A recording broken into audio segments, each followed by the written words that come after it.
प्यारे दोस्तों, आज आप सभी लोगों के साथ एक बेहद महत्वपूर्ण एवं रोचक कहानी शेयर करने वाला हूँ।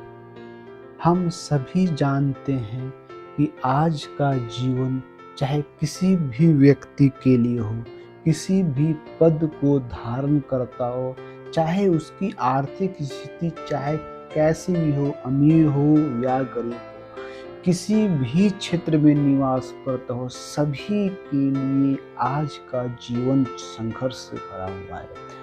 आज के जीवन में हर व्यक्ति अपने जीवन को किस प्रकार से जीवन यापन करे, इसको लेकर चिंतित रहते हैं।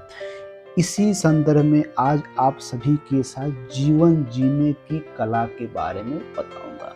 यह जो जीवन जीने की कला है वो गीता के सारांश से लिया गया है। जिस गीता में भगवान श्री कृष्ण उस युद्ध के मैदान में जहां एक तरफ पांडव जो धर्म रक्षक के रूप में होते हैं, दूसरी तरफ कौरव खड़े होते हैं, उसी युद्ध के मैदान में भगवान श्री कृष्ण एज ए सारथी अर्जुन को उपदेश देते हैं। इस उपदेश में पूरी तरीके से जीवन जीने की कला का अभ्यास मिलता है।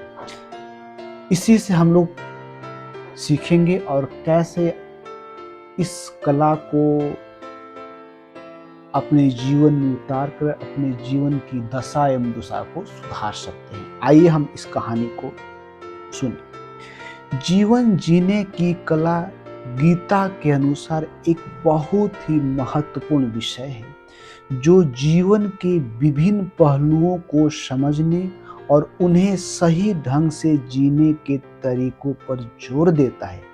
गीता में भगवान श्री कृष्ण ने अर्जुन को जो उपदेश दिए हैं वे न केवल युद्ध के लिए बल्कि वे जीवन के हर पहलू के लिए प्रासंगिक है।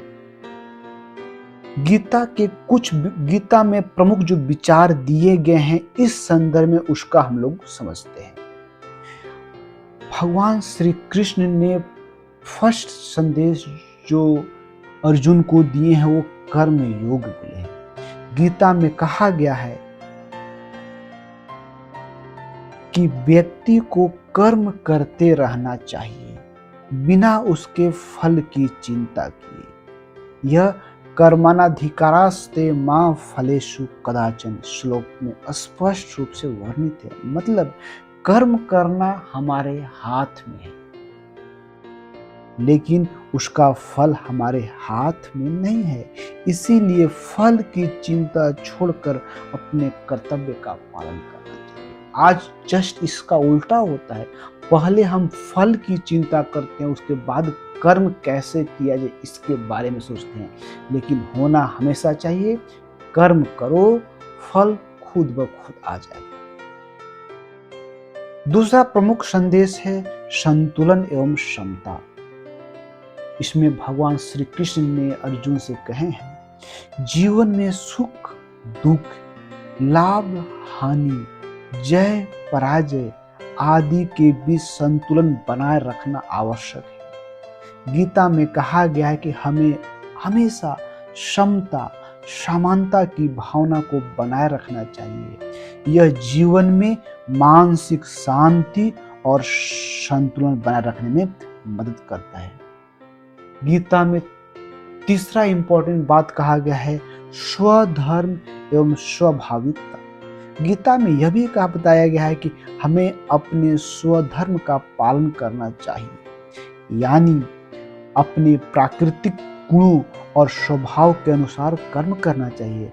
स्वधर्म का पालन करने से व्यक्ति को आत्म संतुष्टि और आंतरिक शांति मिलती है। चौथा इंपॉर्टेंस जो बात बताई गई है वो है भक्ति योग। गीता में भगवान श्री कृष्ण ने भक्ति योग का भी महत्व बताया है। भक्ति के माध्यम से व्यक्ति ईश्वर के साथ अपना संबंध स्थापित कर सकता है और जीवन में शांति और संतोष प्राप्त कर सकता है।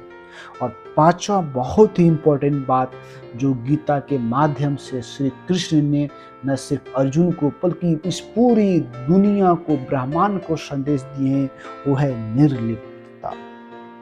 गीता में यह भी बताया गया है कि व्यक्ति को अपने कर्मों से निर्लिप्त रहना चाहिए। इसका मतलब यह है कि हमें कर्म करते समय उनमें आसक्ति नहीं रखनी चाहिए।